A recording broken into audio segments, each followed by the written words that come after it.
Some are saying that Trump's boycott idea is crazy, and others are saying that it was a great idea to keep himself at the top of the headlines right through the very important South Carolina GOP primary. Here with his analysis is political guru, Mr. Barry Nussbaum.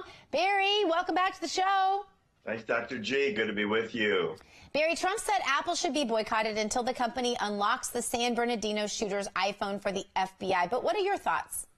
I think he's sort of on the right track, but as you just pointed out, coming up with ideas while you're on stage in front of the biggest primary of your life is probably not the best way to think it out in advance.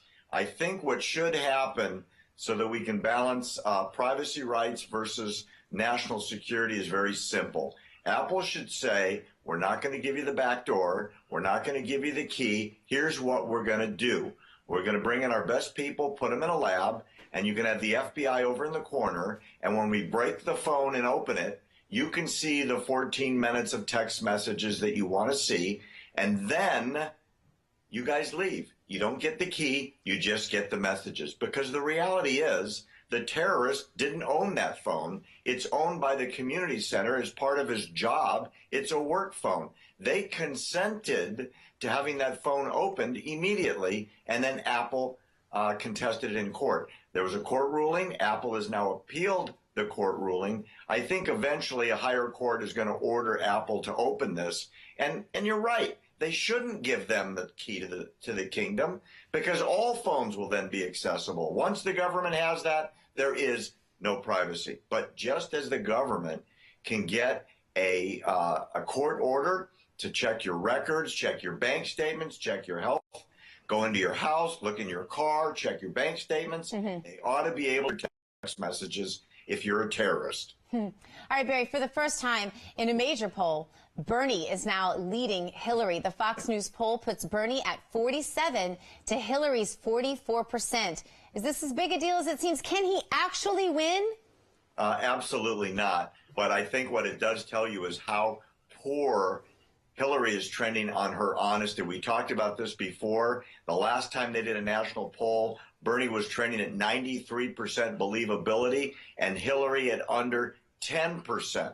The Democratic Party doesn't even believe when she tells her stories. And what was really interesting, I think it's going to be on 60 Minutes tomorrow night. She was asked or Sunday night rather, she was asked in an interview, have you ever lied? And she couldn't even answer the question truthfully. She tries not to lie, Barry. She tries. Yeah, well, she's not doing a very good job because pundits on a number of stations listed a dozen major lies that have come out of her mouth in just the last couple of years. Major ones, not to mention the biggest one, I never had any classified information on my home server. Yeah. And we all know that she was off by probably 600 or 700. You know, I said this on another network today, and I'll share it with you right now. I know people worry about whether or not Trump could win a general election, but I just, frankly, I can get a little excited about the idea of the Democrats watching their candidate on TV, Barry, scared to death she's going to tell another lie, when the biggest problem the conservatives would have would be their candidate watching him on TV, scared to death he's going to tell the truth, too straightforward. Because that's the problem. Every time Trump goes on TV, I know his supporters are all kind of sitting there going, oh, don't say the truth. Don't say the truth. Anyway, Barry, during a town hall in Nevada, Hillary was asked about Bernie Sanders' criticism of Presidents Obama and Clinton. And something very interesting happened. Here you go. You know, I just don't know where all this comes from, because maybe it's that Senator Sanders wasn't really a Democrat until he decided to run for president. He doesn't even know what the, last two Democratic presidents did. And well, it's true. It's true. You know it's true. I mean, it happens to be true. She gets a little hysterical when things don't go her way, doesn't she? What did you think of that interlude? You know, it was really curious. 2 months ago, she was up by, get this, almost 50 points in Nevada. Yeah. And as of this morning's most recent poll, she's literally down by 2 points. I think she's in panic mode and is starting to realize that people aren't buying her shtick anymore. Bernie is way to the left with the free-a-thon. Everything is going to be free under a presidency of Bernie Sanders. He has no business being a presidential candidate, let alone at this point, Dr. G, he's the leading presidential candidate. It's not a reflection of his ideas. It's a reflection of how poorly she's resonating with the American people. And again, the interesting point there, Barry, that I think we constantly have to point out, because nobody will pull this, no matter how many times I say it on however many networks I can possibly say it on, and that is second choices. Because the second choice candidate of many of Barry's supporters is Donald Trump. And the second choice candidate of Donald Trump's supporters is often another Republican. The Democrats have a huge problem. They're imploding here. Do you think that? I think what's going to happen, and we've talked about this on your show before, there's an indictment looming.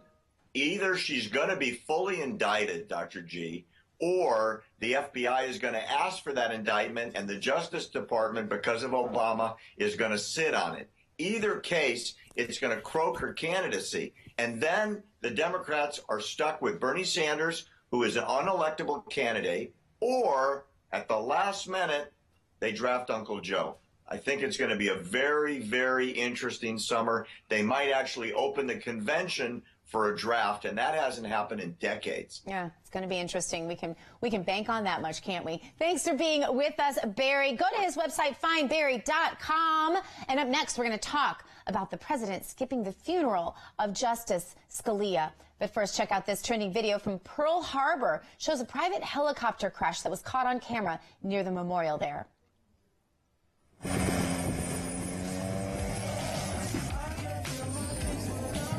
Now, one person was critically hurt in that crash, and we are praying for their full recovery. But amazing video. Remember, you can find links to all those videos on our Twitter stream at America Trends TV. Stay right where you are. We'll be right back with Tim Macy.